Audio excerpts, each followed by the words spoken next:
Let's go to the RFS headquarters now, and New South Wales Premier Gladys Berejiklian.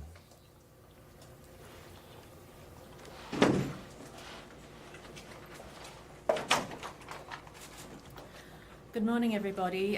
The day is unfolding so far as we anticipate. There are unfortunately 137 fires and bush and grass fires burning across the state. Around 60 of them are uncontained, and those areas of concern that we had yesterday and the previous days remain at that very concerning level. But I'm pleased to update the community to say that we've never been as prepared as we are today for the onslaught we're likely to face due to the deteriorating weather conditions. We will have in excess of 3,000 personnel on the ground throughout the state. That's the largest number we've ever had, including 31 strike teams which will be located in different parts of New South Wales so that they're mobile enough to move into those areas if an unpredictable fire takes shape and threatens life and property. Certainly those strike forces are in place to be able to deal with that situation. I want to thank everybody for their resilience. We know that many people are battling very difficult circumstances and have been at it for weeks, if not months. And I want to thank everybody who's working together so well to protect life and property today. We make no bones about it. Today is all about saving lives.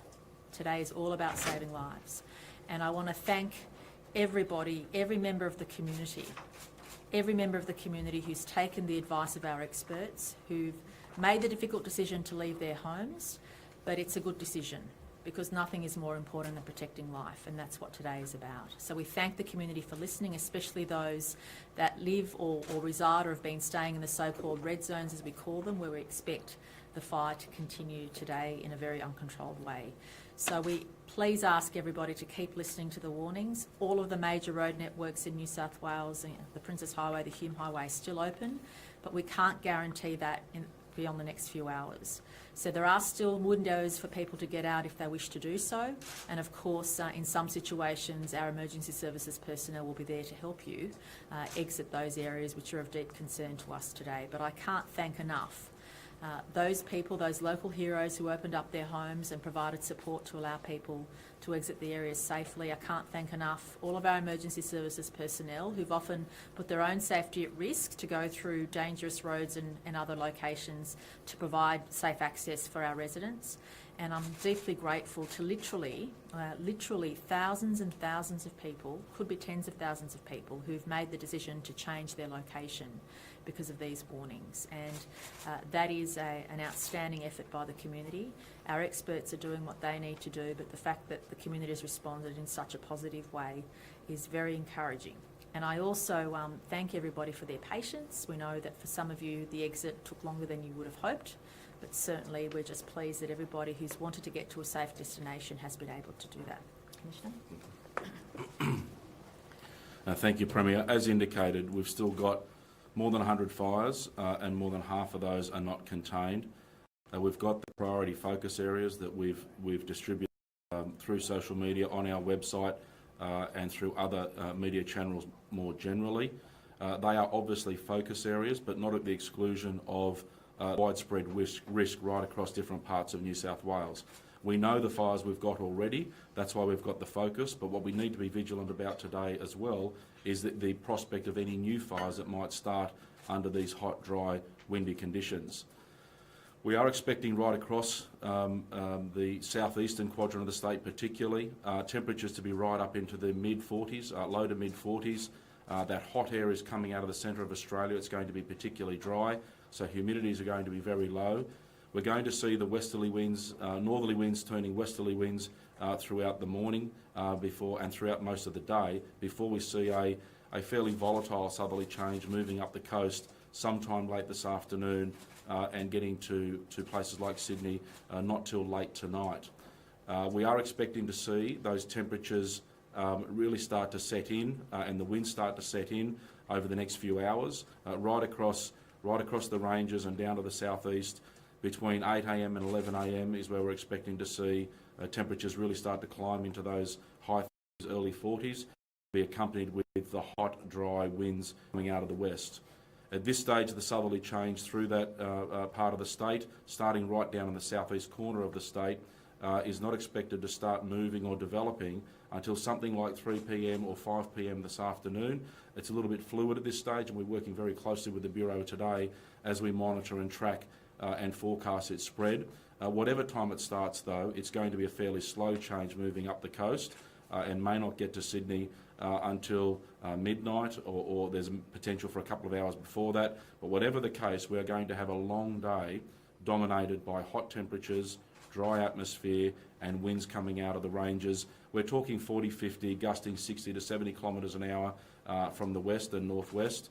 And then the southerly change that's coming through, particularly along the coastal strip, where a lot of these fires and these at-risk communities are, we're expecting those southerly strengths to be somewhere up around 80 kilometres an hour with their gusting. So it's going to make for a very dangerous day. It's going to make for very volatile fire grounds, very dangerous fire grounds, and all that is in the path of those fires. I too echo the Premier's comments about the support and the cooperation. The decisions that the community has been taking has been extraordinary, and we are very grateful and we are most appreciative of the discomfort, the dislocation that's occurred over coming days. But the collective effort of all the emergency services has meant that we've literally seen tens of thousands of people moving away from these most at-risk areas, which is encouraging, which is sensible, and which will turn out to be life-saving. We are going to see a significant increase in resources today. We've got additional aircraft on standby. We've increased the support from our ADF colleagues with some specialist search and rescue helicopters, which are again being composite crewed with specialist RFS remote area firefighters and down-the-wire technicians, and the expertise between the ADF and the fire services means that they will provide a range of support and activities in addition to the ones that we've already had now for the last couple of months. They can get in ahead of fires, they can identify particularly vulnerable people, they can look at extraction, they can look at a whole range of things. We've also got the large ships sitting off the coast to be there and available should we need it over the coming days if we start seeing significant isolation or dislocation to affected communities. If we need resupply or transport, then that's another option for us as well.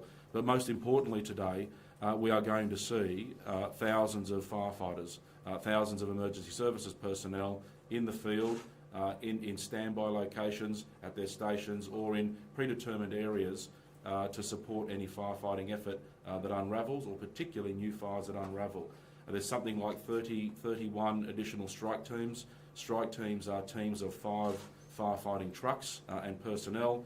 They are being positioned in locations ranging from the Hunter area through the Greater Sydney, parts of the Central West, and all down through our southeastern area of New South Wales. We're going to have more than 3,000 personnel deployed into the field today, and with the additional crews on ready at station in the deployment, we can likely expect to see 4,000 or more people actively engaged in firefighting operations throughout the day. It is a balance about having people in the fires that we know about, as well as having plenty of crews on standby to deal with new fires should we see additional outbreaks. It's going to be a long and difficult day for everybody.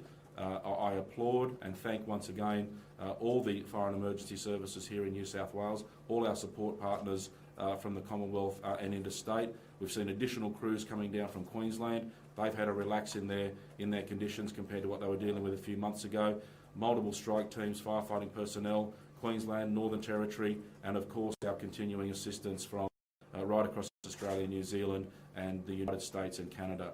It is a significant effort that's being undertaken, and we are going to call upon again today for people to remain vigilant and be ready to act in accordance with their bushfire survival plan and any alerts or messages or warnings that we distribute throughout the day.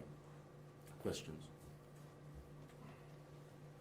How concerned are you about the area to the north of the Currawong fire, so looking around sort of north of the Shoalhaven River, Kangaroo Valley?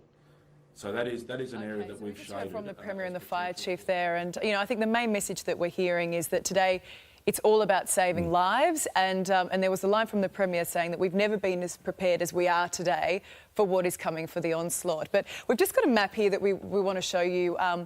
The black areas here, this is the area that's already burnt out. And just looking at how volatile today is going to be, the bright red, that's where they're expecting the fire to spread. And the dotted section, that's where we can potentially see ember attack. So this is basically what we're going to see this afternoon. Yeah, and these ember attacks, as we know over the last month, these fires can spot kilometres away from where the main body of the fire is. But he was talking then about the winds and the change of the winds. And essentially that means the northerly winds, that means the winds coming from the north, are pushing these fires in this direction. Then later in the day, this afternoon, it picks up in intensity and comes from the west, which fans these fires, as we see here, all the way towards these bigger population bases along the coast, and that's where we've seen all the damage, and even further south to Malakuta. Now, later on tonight, those winds swing around again, so they're fanned, the fires are then pushed here, and then from underneath, they're pushed from the south with a big southerly. So that's why there is so much concern along this coastline again. But all those big population areas, again, a reminder to be really vigilant today and be aware of those changing conditions and listen to your local radio and try and get as much information as you can from your local radio as well as local authorities. Well, I think it just explains too how they can't exactly say what's going to happen today or which towns are going to be impacted, because when you've basically, in a period of 24 hours, have winds coming from 3 different directions, and those southerlies that they were just talking about then, the intensity of those southerlies are a huge concern. And another reminder again of how difficult it is for them to plan and to put in place logistics and then to shift them on the go. Incredibly hard for our authorities at the moment, doing the best they can.